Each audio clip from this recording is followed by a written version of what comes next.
Today I have with me the Sony A7C. When the camera first came out, I was like, wow, a new full frame camera built around an APS-C sized body. What's not to like about that, right? I am definitely into cameras that have a smaller form factor, and being full frame too, that's just a bonus in my opinion. Anyway, just as a disclaimer, this camera was loaned to me by Sony Malaysia and I'm definitely not sponsored by them, so everything I say will be pretty much my honest opinion on the camera. Also, it's not going to be a super detailed review, it's more sort of like sharing my experiences using this camera and what I felt about this camera. So if that does tick the boxes that you're looking for, well, this review is for you then. Oh, by the way, from now on, I will be breaking my reviews into a few categories, which will include build quality, specs, experience and usability, samples, and my conclusion.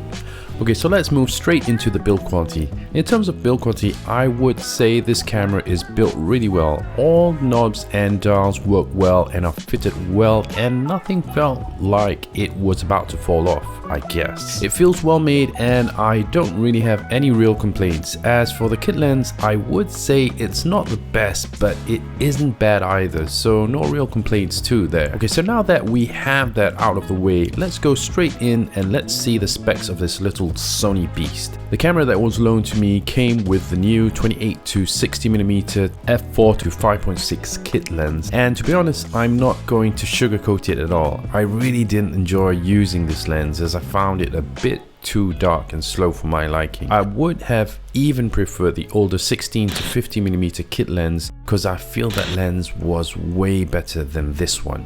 Anyway, the A7C is a camera built around the Sony A6000 series body, and despite its smaller size, it shares the same 24.2 megapixel full frame CMOS sensor that you can find in the A7 III. This time, Sony decided to make a camera with two variations. You can choose to get this camera in black or silver. I chose to review the silver one because in my opinion, I think the silver one looks way more funky and it has that wonderful retro vibe, which I am a big fan of, and it does kind of remind me of my silver X-T3. This camera comes equipped with ibis. It is able to capture still images both in JPEG and 14-bit RAW. It can shoot stills at a maximum burst rate of 10 frames a second up to 114 frames in RAW or 223 frames in JPEG before it has to pause to buffer up. In terms of ibis, I didn't really find the ibis to be out of this world. It was okay, but it wasn't like something that was on the R5 or something like that. In terms of video, it supports HD and 4K recording. In HD, it can record up to a maximum frame rate of 120 frames a second, and in 4K it can record up to a maximum of 30p. There's definitely no 4K 60 on this camera if you're wondering, and I do find that kind of a shame. As for the video format, the A7C records video in only XAVCS and it saves the file as a H.264 as an MPEG-4 file and supports only 8-bit 420 internal recording, but you can record externally too to get a higher 422 8-bit file.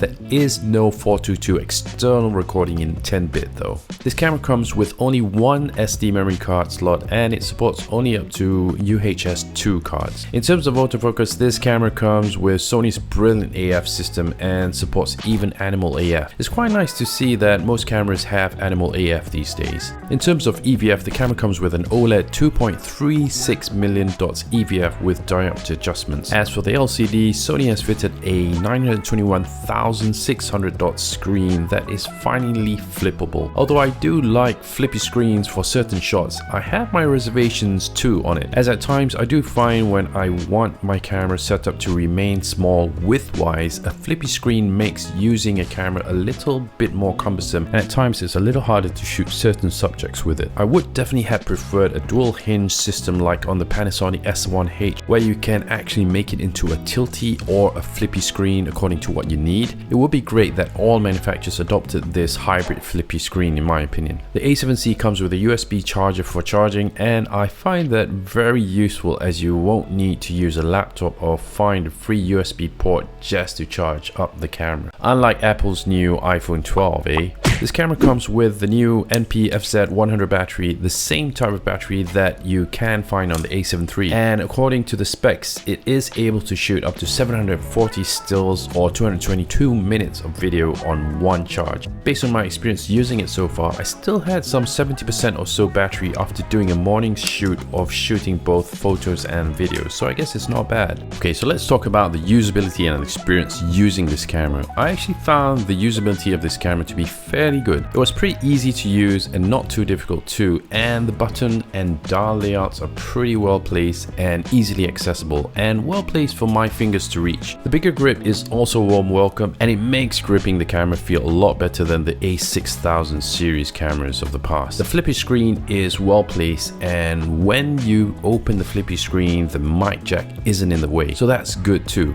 However, I really didn't enjoy using the menu system on this camera. Coming from a Canon ecosystem, I didn't find it easy to navigate through the different settings. However, for those that are used to using Sony's, they will find that the menu system is familiar and easy to navigate through. It would have been great if this camera got the same menu system upgrade like the A7S III. Okay, here are some sample shots from the camera itself. For me, the biggest gripe I have about this camera has to be the kit lens it comes with. I seriously don't like it, and if you ever get this camera, I think you would do this camera a great service by not getting this lens, in my opinion. I just wasn't happy with the lens at all, as I found it very hard to get background separation in general. Of course, you can still achieve good background separation only if you do get really close to your subjects, but in general, I was hard pressed to get the type of shots I wanted. It would have been nice if it was also a little wider too, like a 24mm or something, but I guess they were thinking about keeping the cost lower by putting this combo in. Snapping photos on this camera was quite satisfying, as this camera had a lovely whipping kind of shutter sound that definitely inspires confidence every time you press the shutter button. I do like that this camera also has a dedicated video record button that can be used virtually in any mode that you're in. Okay, as far as video quality, I felt the 4K video quality was really not too bad at all. I mean, it's something that you would expect from a Sony anyway. However, if you are planning to shoot fast moving subjects, then I would be a little bit more careful, as you will definitely see the rolling shutter effect on fast moving subjects. As for the 120 frames a second in HD, I think it's fairly good for what it is. The continuous AF speed is also pretty good, and tap to focus works well. However, in general, I feel that Sony's touchscreen responsiveness is nowhere near what I get on my Canon cameras, and they really need to step up their game in this department, in my opinion. Also, it's a shame that you can't use the touchscreen features while navigating through the menu system. Okay, so what's my conclusion after playing around with this camera for a bit now?